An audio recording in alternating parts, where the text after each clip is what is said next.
All right, let's be honest for a second. We need to talk about that pile of books. Yeah, you know exactly the one I'm talking about, the one on your nightstand, the one in your online shopping cart, the one that's kind of staring at you from the shelf right now. Today, we're going to unpack our very complicated and, let's face it, sometimes guilt-ridden relationship with all the books we buy but never quite get around to reading. So let's just start with a confession, right? We all have one. That growing collection that seems to whisper, hey, you should be reading me every single time you walk past.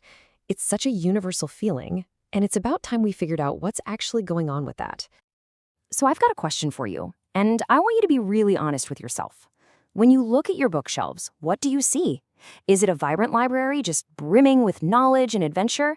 Or does it look a little more like a graveyard for good intentions, full of unread chapters and kind of broken promises? I mean, does any of this ring a bell? The nightstand that's basically become a structural hazard? Or that Kindle library, which is just full of these digital ghosts of books you downloaded with so much excitement? Oh, or maybe it's that carefully arranged bookshelves that's really just for show, for when guests come over. And we've all got that one book we've been meaning to read for, 5, maybe 10 years now? For so many of us, this pile stops feeling like a fun collection and starts feeling more like a backlog of guilt. Yeah. Every uncracked spine can feel like a tiny personal failure, just another thing on a to-do list we can't seem to conquer. But what if I told you it's not actually your fault? Okay, so here's where things get really interesting. This habit, this thing we do where we acquire books and just let them pile up, it's so incredibly common that there's actually a specific word for it. Just imagine for a second that this isn't some personal lack of discipline. What if it's a real, recognized global phenomenon, something that has way more to do with our curiosity than it does with our laziness?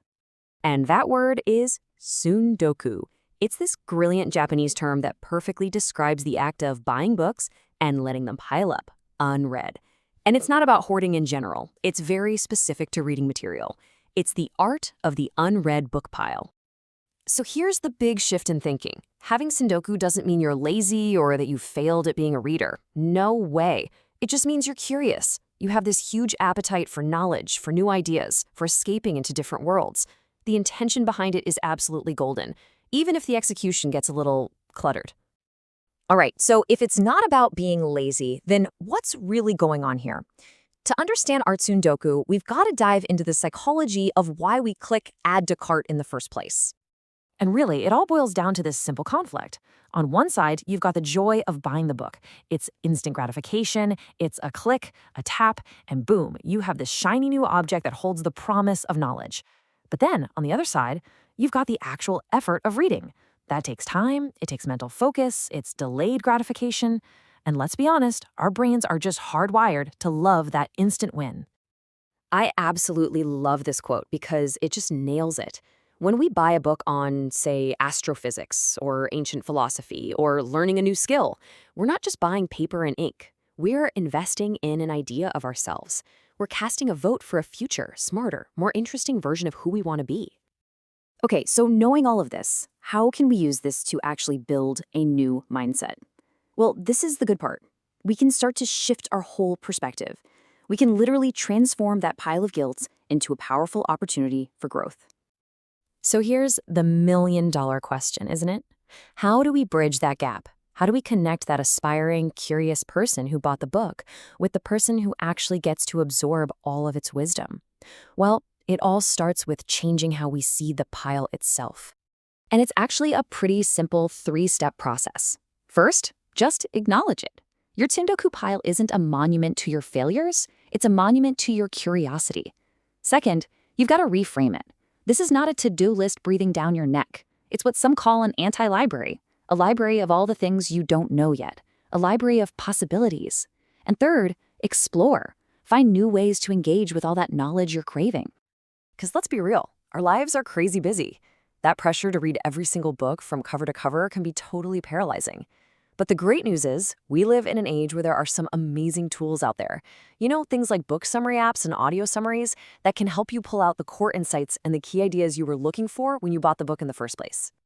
And this all brings us to the final, and I think the most powerful takeaway from all of this. It's time to look at your bookshelf with completely new eyes. I want you to really let this sink in. An unread book is not a failure. It is not a broken promise you made to yourself. It is a future conversation, a future idea, a future version of you that is just waiting to be discovered. It's pure, untapped potential. So your bookshelf, it isn't a source of shame at all. It's a physical map of your intellectual curiosity. It's proof of your desire for future growth. It represents your endless potential and all the many different lives and ideas you still plan to explore. And that's the best part. Every single one of those books is a doorway. You just have to decide which one you feel like walking through today. So go on, take another look at that pile, but this time without any of the guilt. And just ask yourself, what future will you explore next?